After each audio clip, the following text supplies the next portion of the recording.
ಎಲ್ಲರಿಗೂ ನಮಸ್ಕಾರ. ಇವತ್ತು ನಾವು ಹೇಬಿಯಸ್ ಕಾರ್ಪಸ್ ರಿಟ್ ಬಗ್ಗೆ ಹೇಳ್ತೀವಿ. So basically writ means it is an return order and return order from the Supreme Court or High Court. Basically writ ಒಬ್ಬ ವ್ಯಕ್ತಿಯ ಮೂಲಭೂತ ಹಕ್ಕುಗಳು ವೈಲೇಟ್ ಆದಂಥ ಸಂದರ್ಭದಲ್ಲಿ ನಾವು ಸುಪ್ರೀಂ ಕೋರ್ಟ್ ಅಥವಾ ಹೈಕೋರ್ಟ್ಗೆ ಅಪ್ರೋಚ್ ಆಗ್ಬೋದು. ಸೊ ಬೇಸಿಕಲಿ ಆರ್ಟಿಕಲ್ 32 ಕೆಳಗಡೆ 5 ಟೈಪ್ಸ್ ಆಫ್ ರಿಟ್ಸನ್ನು ನೋಡ್ತೀವಿ. ಅವು ಯಾವುದಂತಂದರೆ ಬೇಸಿಕಲಿ ಹೇಬಿಯಸ್ ಕಾರ್ಪಸ, ಮ್ಯಾಂಡಮಸ, ಸರ್ಶಿಯೋರರಿ, ಕೋವಾರೆಂಟು ಮತ್ತು ಪ್ರಾಹಿಬಿಷನ್. ಇದರಲ್ಲಿ ನಾವು ಇವತ್ತು ಹೇಬಿಯಸ್ ಕಾರ್ಪಸ್ ಬಗ್ಗೆ ಹೇಳ್ತೀವಿ.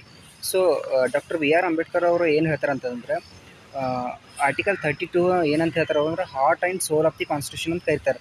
ಯಾಕಂತಂದ್ರೆ ಯಾವುದೇ ಮೂಲಭೂತ ವೈಲೇಟ್ ಆದ್ರ ಹಕ್ಕುಗಳು ಈ 5 ಟೈಪ್ಸ್ ಆಫ್ ರಿಟ್ಸ್ ಮುಖಾಂತರ ನಾವು ಆರ್ಟಿಕಲ್ 32 ಕೆಳಗಡೆ ಸುಪ್ರೀಂ ಕೋರ್ಟ್ ಅಪ್ರೋಚ್ ಆಗ್ಬೋದು ಮತ್ತು ಆರ್ಟಿಕಲ್ 226 ಕೆಳಗಡೆ ನಾವು ಹೈಕೋರ್ಟಿಗೆ ಅಪ್ರೋಚ್ ಆಗ್ಬೋದು.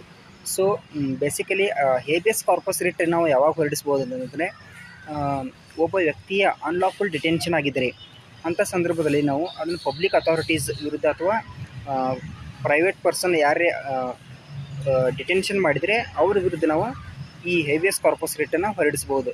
ಸೊ ನೆಕ್ಸ್ಟ್ ಇದ್ರ related famous landmark historical case law ಅಂತಂದರೆ ADM ಜಬಲ್ಪುರ್ ವರ್ಸಸ್ ಶಿವಕಾಂತ್ ಶುಕ್ಲಾ ಕೇಸಲ್ಲಿ ಇಂದಿರಾ ಗಾಂಧಿ ಅವರು ಎಮರ್ಜೆನ್ಸಿ ಇಂಪೋಸ್ ಮಾಡಿದರು.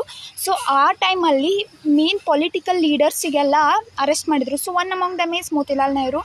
ಇವ್ರು ಏನು ಮಾಡಿದ್ರು ಅಂದರೆ ರಿಟ್ ಅಪ್ಲೈ ಮಾಡಿದರು. ಬಟ್ ಏನಾಗಿತ್ತು ಅಂದರೆ ಸ್ಟೇಟ್ನವರು ಪರ್ಸ್ನಲ್ ಲಿಬರ್ಟಿಯನ್ನೇ ಕಸ್ಕೊಂಡ್ಬಿಟ್ಟಿದ್ರು. ಸೊ ಯಾವುದು ನಾವು ಥ್ರೂ ಆರ್ಟಿಕಲ್ 32 ನಾವು ಏನು ನಮ್ಮ ಫಂಡಮೆಂಟಲ್ ರೈಟ್ಸ್ ಎನ್ಫೋರ್ಸ್ ಮಾಡ್ಬೋದು, ದಟ್ ಈಸ್ ಆರ್ಟಿಕಲ್ 14, 21, 22 ಇದನ್ನೇ ಕಸ್ಕೊಂಡ್ಬಿಟ್ಟಿದ್ರು.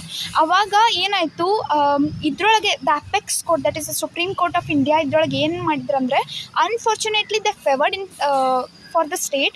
ಮತ್ತು ಅದರೊಳಗೆ ಬರೀ ಡಿಸೆಂಟಿಂಗ್ ಜಜ್ಮೆಂಟ್ ಕೊಟ್ಟಿದ್ದು ಜಸ್ಟಿಸ್ ಖನ್ನಾ. 5 ಜನ ಜಡ್ಜ್ ಇದ್ದರು. ಅವ್ರಿಗೆ ಜಸ್ಟಿಸ್ ಖನ್ನಾ ಅಷ್ಟೇ ಇನ್ ಫೇವರ್ ಆಫ್ ಪರ್ಸ್ನಲ್ ಲಿಬರ್ಟಿಯನ್ನು ಅವ್ರು ಡಿಸಿಷನ್ ಕೊಟ್ಟರು. ಬಟ್ ಏನಂದ್ರೆ ಎಮರ್ಜೆನ್ಸಿ ಟೈಮಲ್ಲಿ ನೀವು ಯಾವುದು ಪರ್ಸ್ನಲ್ ಲಿಬರ್ಟಿ ರೈಟ್ಸ್ ಇರುತ್ತಲ್ಲ ಅದನ್ನು ನೀವು ಇಂಪೋಸ್ ಮಾಡೋಕ್ಕೆ ಸಾಧ್ಯ ಇಲ್ಲ ಅಂತ ಜಜ್ಮೆಂಟ್ ಕೊಟ್ಟರು. ಆ್ಯಂಡ್ ಆಲ್ಸೋ ಐ ಥಿಂಕ್ ನೀವು ಜೈ ಭೀಮ್ ಮೂವಿ ನೋಡಿರ್ಬೋದು. Jai Bhim movie is mainly based on the writ of habeas corpus. So habeas corpus mainly tells about to have the body. So ಅದು ಮೇನ್ ಆ ಕಾನ್ಸೆಪ್ಟ್ ಮೇಲೆ ಇತ್ತು. So thank you. For more updates follow for more.